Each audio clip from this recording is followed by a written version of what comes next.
Ве водиме на матка овој пат, со цел да ве запознаеме со еден млад биолог од Скопје кој веќе 10 години работи на проекти кои опфаќаат истражување и заштита на маршојадците во Македонија и Балканскиот полуостров.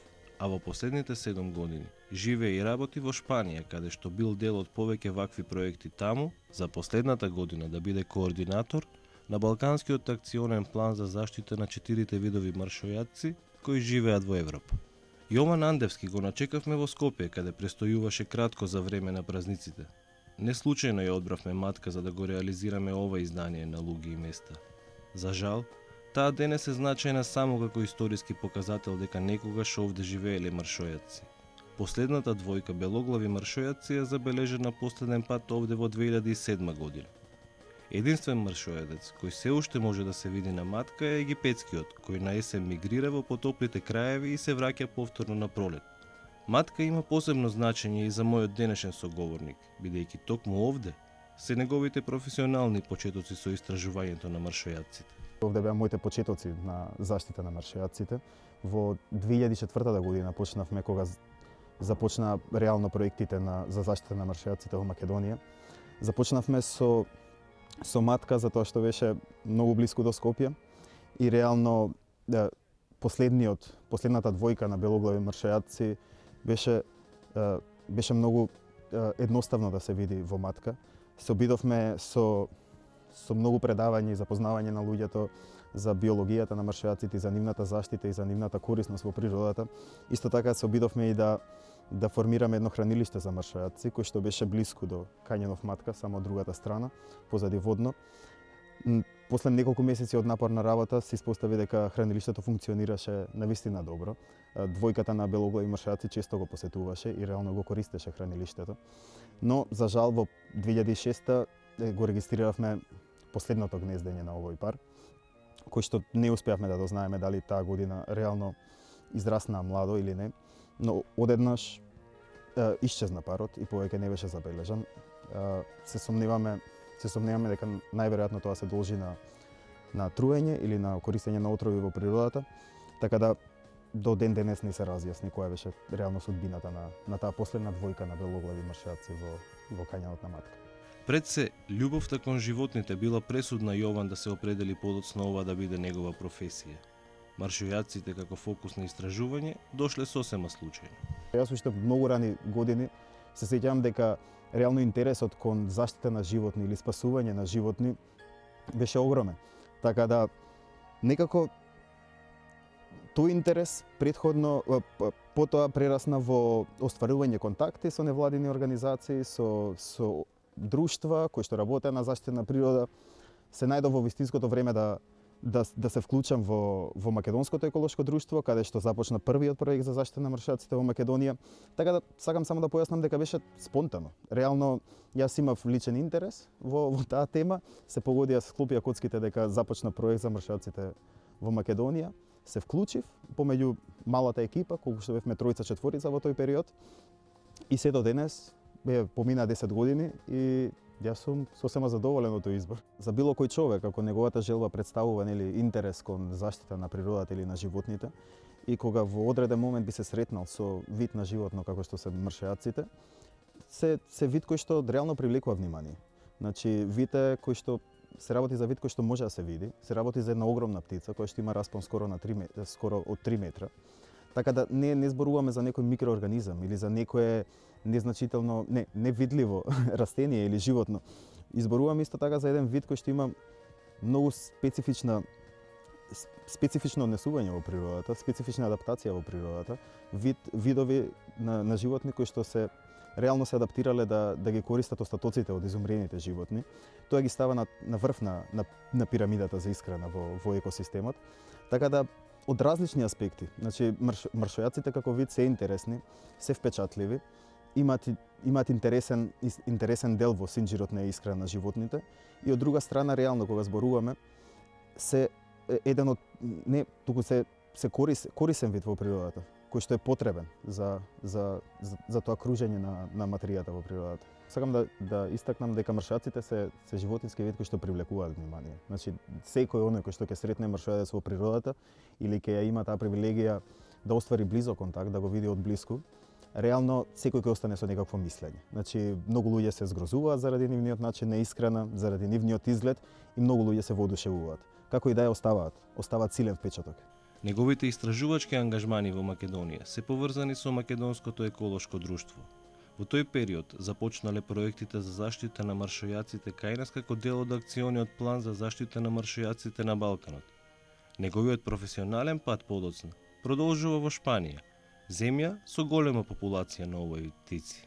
Реално на почетокот постоеа историски податоци за постоењето, гнездењето на одредени видови на маршојаци во Македонија, но во следните, барем на почетокот, во првите години се работеше интензивно на истражување, значи на лоцирање на сите територии на маршојаци, особено на египетскиот маршојадец, на белоглавиот маршојадец. Значи, се работеше за некоја истражувачка работа од неколку години која што на крај ни дозволи да заклучиме каква е состојбата на маршојаците во Македонија, да се освестиме дека ситуацијата навистина е критична со овие видови во Македонија и дека интензивна заштита на овие видови е неопходна за да едноставно видовите успеат и опстанат во природата. Јован признава дека е привилегија да се работи во оваа област во Шпанија, каде што има голема традиција за заштитата на маршојаците. Јас работам во Фондацијата за заштита на маршојаци, тоа е холандска фондација која што сега има седиште во Швајцарија и реално работам во Шпанија. Малце чуден е концептот, но реално одговорен сум за проектите за заштита на маршојаци во Балканскиот полуостров. Сега причината зошто јас живеам и работам во Шпанија е токму заради тоа дека Шпанија има најголема традиција и реално е Шпанија каде што се маршојаците во моментов во Европа, голем процент од европската популација. Така да Шпанија беше неслучајно избрана како држава. Значи Шпанија е местото каде што реално имам секојдневен контакт со експерти од оваа област. Значи реално соработката помеѓу Шпанија и балканските држави е неопходна за остварување на заштита на маршојаци во Балканскиот полуостров. Поврзани се исто така и финансиите со Шпанија, поврзани се меѓувладините соработки и договори, поврзани се и проектите за реинтродукција кои што започнаа пред неколку години во Бугарија, што значи дека видови белоглави маршојаци сега се пренесуваат од Шпанија во Бугарија, каде што се веќе се ослободуваат. Така да заради многу причини Шпанија е местото реално на работа. Последна голема активност која што беше организирана од Шпанија беше остварена соработка со неколку регионални министерства за потреби на големиот проект што се случува сега во Бугарија, кој што е реинтродукција на белоглавите маршојаци на Стара планина во централниот дел од Бугарија, каде што маршојаците пред 100 години беа истребени. И сега со овој огромен проект ние се обидуваме да го вратиме овој вид во Бугарија и реално овој проект во Бугарија нема само национално значење за Бугарија, туку е дел од онаа балканска стратегија. Овој проект во Бугарија започна во 2010 година, се работи за голем проект одобрен од Европската комисија и во изминативе 2 до 3 години од кога е започнат проектот, реално имаме пренесено или јас имам пренесено од Шпанија за Бугарија негде околу 200 белоглави маршојаци кои што се ослободени во Бугарија, кои што голем дел од нив се во истото подрачје кај што се ослободени, каде што веќе имаме некои резултати на загнедувачки двојки во Бугарија. Така да се работи за масивен проект, се работи за проект во кој што има вработено преку 30 луѓе кои што активно работат на заштитата во моментов на белоглави маршојаци, кој што проект после неговото завршување на крајот на оваа година треба да прерасне во следен проект кој што ќе биде со фокус на реинтродукција на црните маршојаци. И Македонија е дел од оваа европска приказна за заштита на маршојаците. За жал, состојбата со овој вид птици кај нас е загрижувачка. Човекот со неговите постапки е нивниот најголем непријател. Постојат 4 видови на маршојаци кои што се присутни во Европа. Тоа се белоглавиот маршојадец, многу пати спомнат како и белоглав орел во Македонија, е познат вид кој што имал дистрибуција малтене по целата држава во пред 50-тите или 60-тите години во Македонија. Потоа исто така присутен вид бил и се уште е египетскиот маршојадец. Се работи за најмалиот маршојадец, се работи за бела птица која што е прилично интересна и која што е единствена од маршојаците која што мигрира, доаѓа на пролет и оди на есен. Следен вид е црниот маршојадец, кој што е реално најголемиот маршојадец од сите 4 видови. Тој вид се среќаваше во Македонија до 2005-2006 година, но нажалост е регистриран како истребен вид во Македонија. И последниот вид е бредестиот мршојадец, кој што нажалост исто така е истребен од државата. Последното гнездо беше регистрирано негде кон крајот на 90-тите години во Македонија. И овој вид е реално еден од најкомплицираните за работа со заштита кога зборуваме за проекти за реинтродукција.